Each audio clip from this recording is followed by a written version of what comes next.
Hello, welcome back to my YouTube channel. As you can see the piece behind, I've got something new to show you from Dixie Belle Paint. It ended up on this blanket chest. It didn't start out like this. My vision was completely different, but it changed part way through, and I'll explain why I changed my mind and how it ended up the way it did.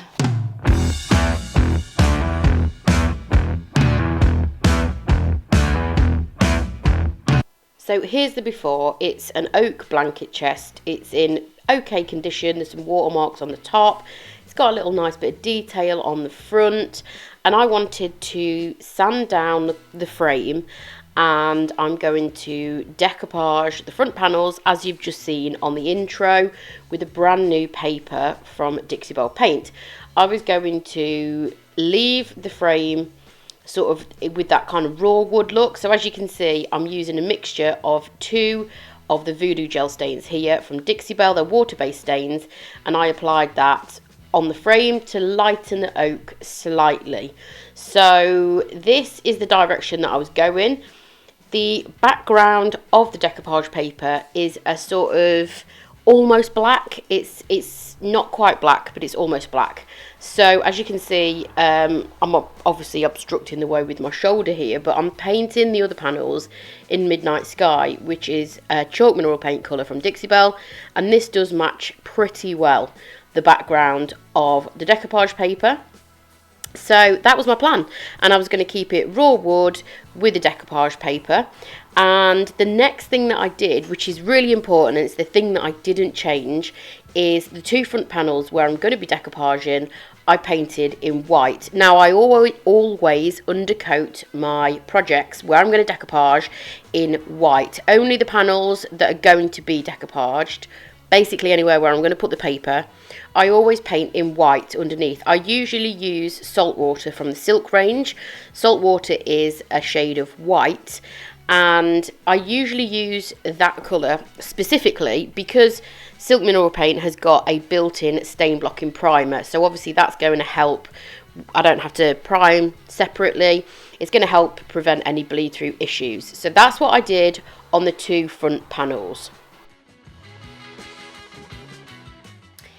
I don't know about you, but I changed my mind quite a lot. And as I was painting the panels on this piece, just not feeling it. I feel like it's a bit drab, and that it's not going to do the paper justice because the paper is so pretty. So I am going to go down the colourful route. I'm going to inject a little bit of colour. I'm going to paint over my few hours of stripping, sanding, painting that I've already got, and going to go in a slightly different direction. But that's okay. That's okay. I think it's going to, overall, I think it's going to look better on the piece, and I think I'll be happy with it once it's finished. So, like I said, I'm going to change this project up. I think it's going to look a lot better. I think it's just going to suit the vibe better because the paper is absolutely stunning. So, I'm using the colour Mirage. I had to think about that one. Mirage from the Silk mineral paint range, and I painted over all my hard work, and I did 2 coats of this in total. As I mentioned before, Silk mineral paint's got a built-in stain blocking primer, so even though I was going over the top of raw wood, I didn't need to prime additionally to this. 2 coats of this and it's done. I also don't need to top coat because it has a built-in top coat as well. So next I got some A4 printer paper, and I'm making a template so that I can cut out the correct size of decoupage paper to fit in the panel. Now just be careful if you do this. If you've got several panels to do, make sure that all the panels are the same. You can do that by just taking the A4 template that you've already made and popping it in the other side. Mine were not the same. That isn't unusual for vintage furniture because it's just old and that's just how it is. It's not symmetrical. Mine was out by quite a way. So I first started out by trimming the paper on the sides where the little white border is. I roughly chopped it in half, just trimmed off that white border, and then I used the guide to cut around the edges, which would hopefully give me the right size decoupage paper to fit in my panel. Okay, as you can see, I've got the top and the left-hand side kind of straight. I've left it slightly larger on the right because, again, this panel was not symmetrical. So it actually kind of went off at a little bit of an angle.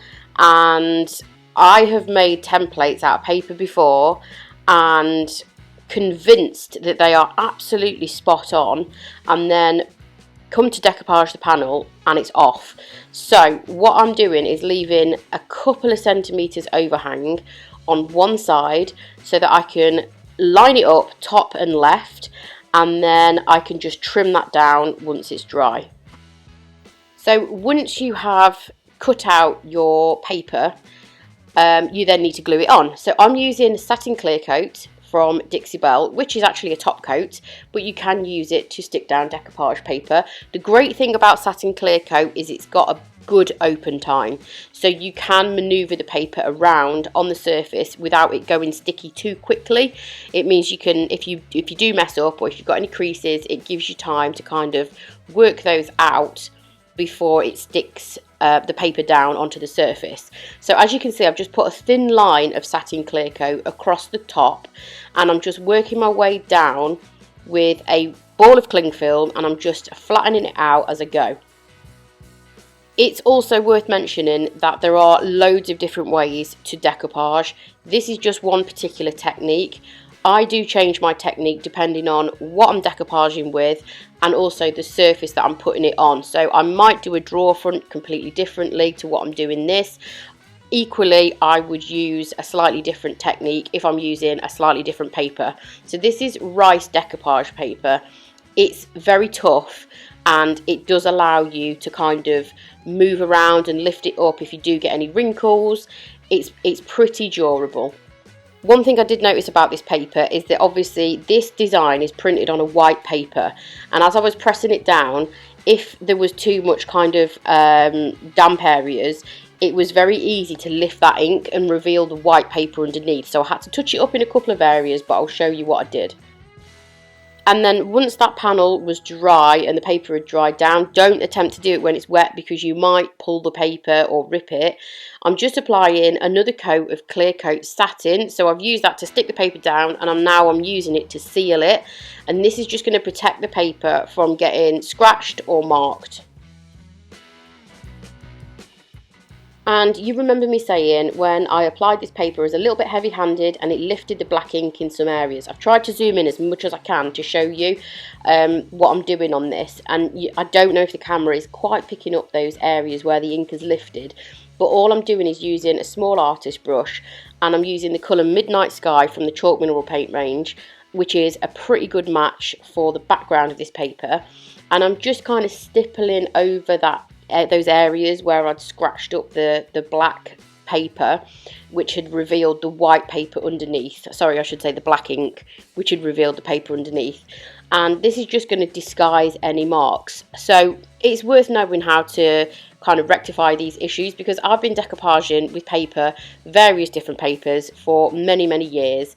And there are always issues that get kind of brought up every now and again. So I do like to show them where I can and give you the solution to fix the problem. There were also a couple of areas on one of the leaves that I had kind of snagged as well. So I just used a combination of collard greens, evergreen and a little bit of palmetto to kind of just disguise that. So if you have any issues with any paper, just grab your closest match. Obviously you can mix colours as well to get a better kind of match, and just dab over the top. And once you reseal this with clear coat, you won't notice that they're there. So decoupage done, I added a second coat of clear coat over the paper to just lock everything in. And then I just wanted to create a real subtle bit of dimension on the top, because obviously I've painted it in a one colour finish and there is a little bit of detail there. So all I did is use Best Dang Wax in black with a French tip brush and just basically drew a line around the panel details with the Best Dang Wax, and then wiped it back with a damp rag, which just leaves that black wax in all the recess and just gives it a little bit more dimension. And then the last thing I did is used Big Mama's butter in the scent Orange Grove to kind of just nourish the kind of interior of this. I didn't strip this back. This has already got an existing finish on it, and there were some light kind of scuffs and kind of scratches on the inside of the lid, but Big Mama's butter does kind of disguise those and cover them up. And I just liberally applied it all over with a brush. I think I'm using the La Petite brush here, which has got a pointed end, which is really good for getting in all the corners and the nooks and crannies. So I just applied it liberally, and then I left it for a while, and then I just wiped the excess off with a lint-free rag. And this is just going to remove any excess product off the surface, which means you can put your linen or your clothes in there without getting any transfer of product. By the way, if you've heard any weird noises in the background of this video, it's because I've got a snoring dog right next to me and all my windows and doors open, so apologies if you can. Here's a couple of close-ups of the finished piece and the final shot, which I staged with a load of stuff out of the garden. As always, thank you for watching the video. I hope you enjoyed it. Make sure you hit the subscribe button, and I will catch you next time. Bye!